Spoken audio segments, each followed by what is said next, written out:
First and foremost, I'd like to give all praise to Yahweh Ba'Shem Yahushai, Ba'Shem Rakal Kadash, double honors to the elders and apostles of the Great Millstone who are teaching the truth.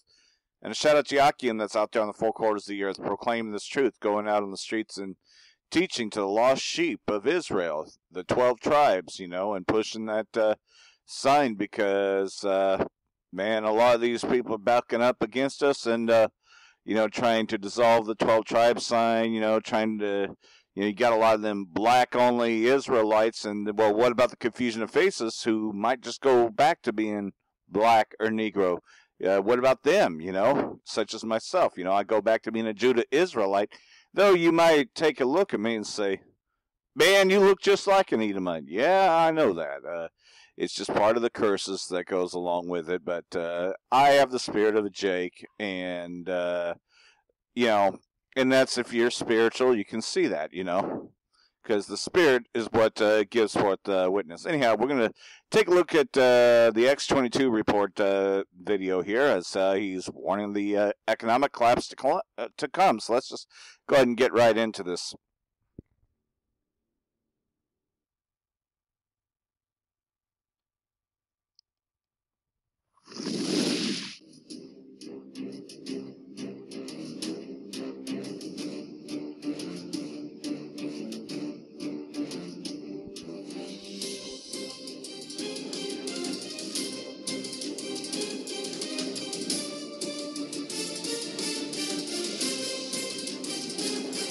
Hi, and welcome. You're listening to the X-22 Report. My name is Dave, and this is episode 1599 AN. Today's date is June 24th, 2018, and the title of the episode is, The Central Banks Are Now Laying the Groundwork for the Collapse.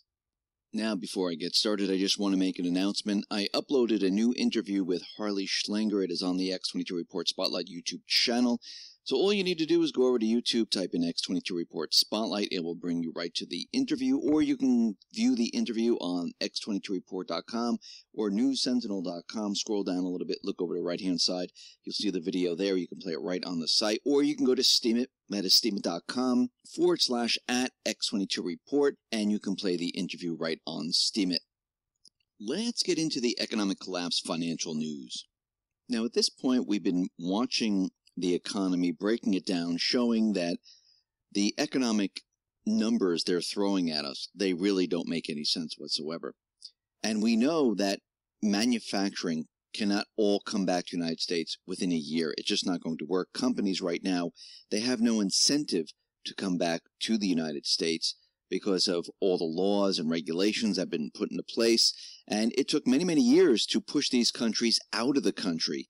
And we see right now that Trump, the Patriots, what they're doing right now is they're setting everything up and basically planning out everything for when the central banking system collapses. And we need to remember that both sides are going to try to control the narrative of how this collapse proceeds. And Trump has already started the trade wars with other countries. I mean, of course, the corporate media is calling it trade wars, but once again, what we're seeing here is the destruction of the globalist model.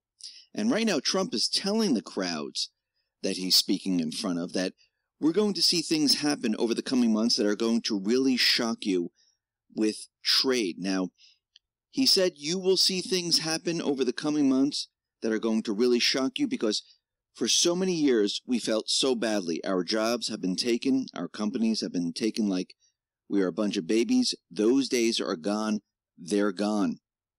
And basically what he's saying is that the central banking system, the deep state system, the globalist system, all of this is going to be destroyed. And what's going to happen here is everything is going to be reworked and jobs eventually will come back to the United States.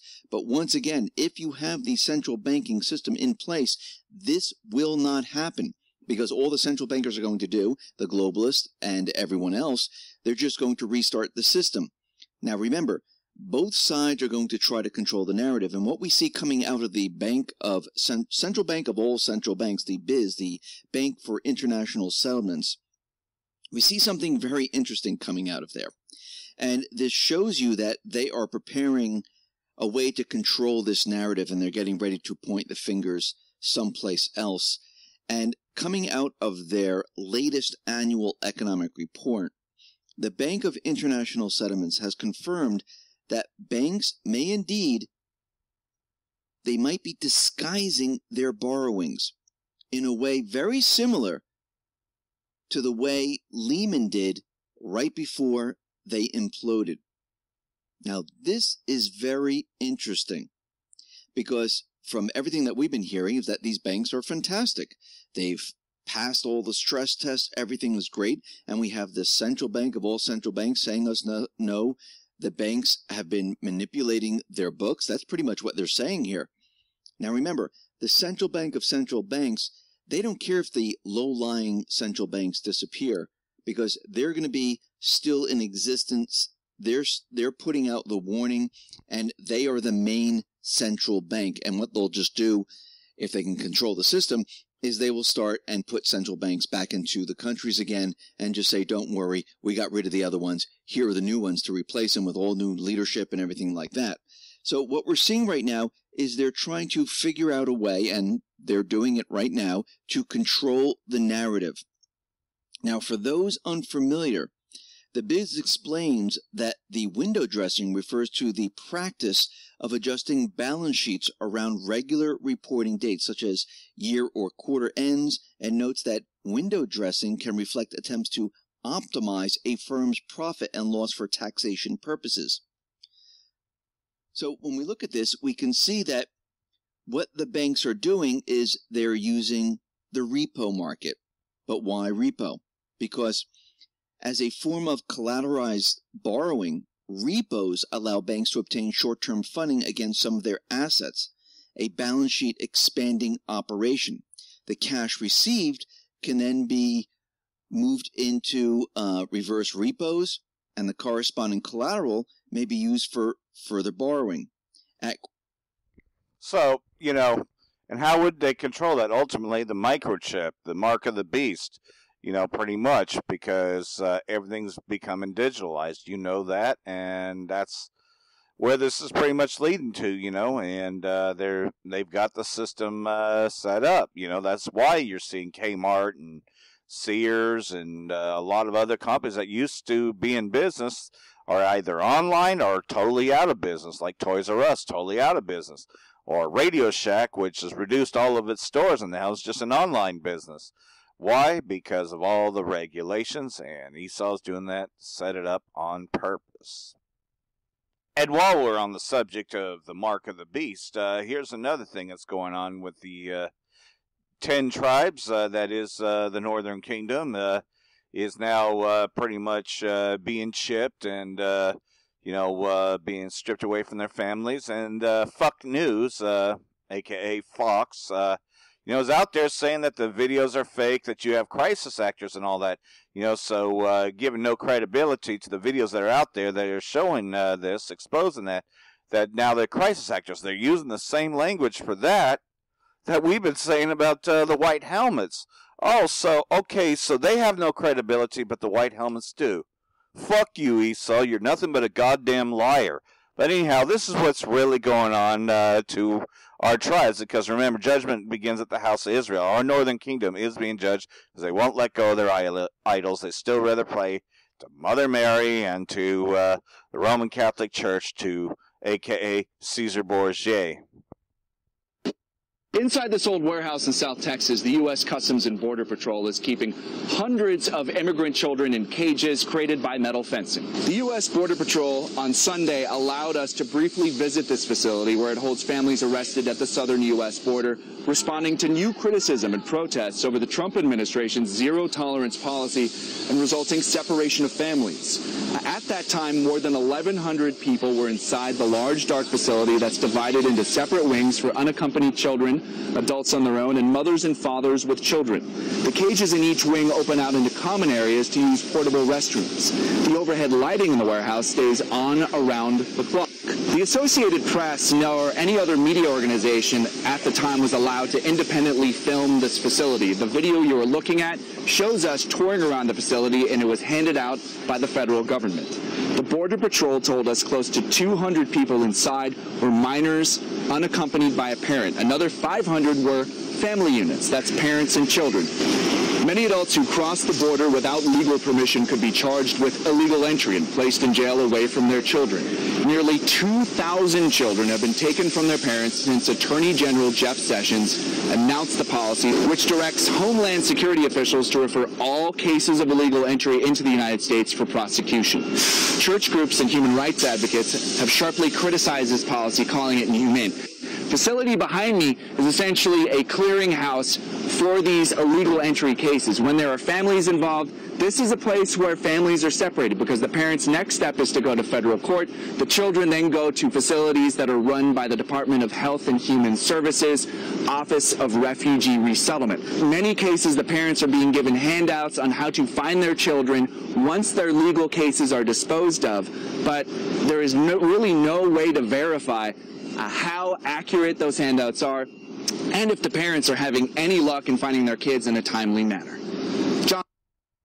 So that's what's going on, and what they aren't telling you, of course, is that they're being chipped, as a form of identity to prove that you are a so-called U.S. citizen, that now you have to be chipped, and that's what these court dates are about and all that you have to receive that chip, and go in through this so-called legal system.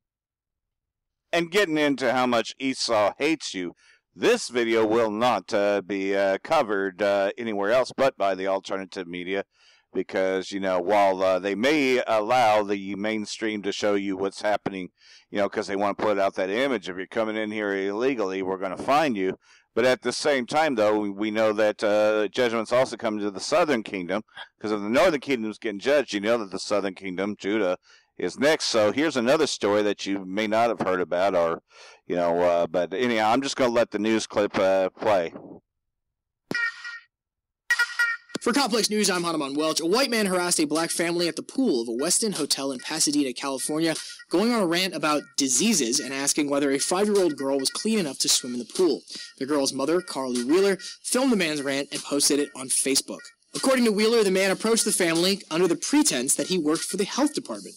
He says in the video, Wheeler posted, quote, "I simply asked them if they'd showered. I'm sorry, I'm tired of getting in pools people consider baths. No hotel security or staff was around to stop his verbal harassment." Wheeler wrote, and at that point, she called BS and confronted him on what appeared to be blatant racism. She let him know that black is not a disease, and showering would not wash the black off of their skin. The situation escalated further when Wheeler's mother, a female hotel manager, and the hotel's general manager all got involved. The female hotel manager initially began telling the man he was behaving inappropriately. However, once the hotel's general manager arrived, he immediately let the white man leave and told the Wheeler family to step to the side with him. Wheeler added that the white bystanders corroborated her story, and as a result, he told other managers to review the security footage. Of course, the man remains unidentified. Wheeler adds that no follow-up has been made by anyone from the hotel since Wheeler wrote, "It's sad that I had to explain to my beautiful little 5-year-old brown-skinned girl why in 2018 a white man would think it's okay to ask a little girl and her mother if we showered our presumably dirty black skin before entering a swimming pool. I have to teach my innocent child that. There are still people in this world who will not like us just because of the color of our skin, and even worse, there are people in this world in positions of power and authority that will not stand up for us when they know it's wrong and that we are treated that way." That's all. So it has nothing to do with the skin. It has to do with the spiritual aspects, because Esau's had a perpetual hatred from us because he hates our blessing, the fact that one day he's going to be serving us, and that day is coming very soon. So let's get some scriptures. Ezekiel chapter 35, and this is what we're doing right now, because Mount Seir, that's Esau. "Moreover, the word of Yahweh came unto me, saying, Son of man, set thy face against Mount Seir, and prophesy against us." Well, how are you going to do that? First, Yahweh Shai, the Son of Man, he is going to send his prophets to prophesy against that before he makes his appearance. And say unto it, Thus saith the Lord Yahweh, Behold, O Mount Seir, I am against thee, and I will stretch out my hand against thee, and I will make thee most desolate. And that's what we're teaching, that America, Babylon the Great, will be destroyed. I will lay thy cities waste, and they shall be desolate, and they shall know that I am the Lord. Because thou hast had a perpetual hatred, and hast shed the blood of the children of Israel by force of the sword, That's what's happening now, and it's happened then. So call on Yahweh Ba'Shem Yahushai to deliver you in these days. Shalom.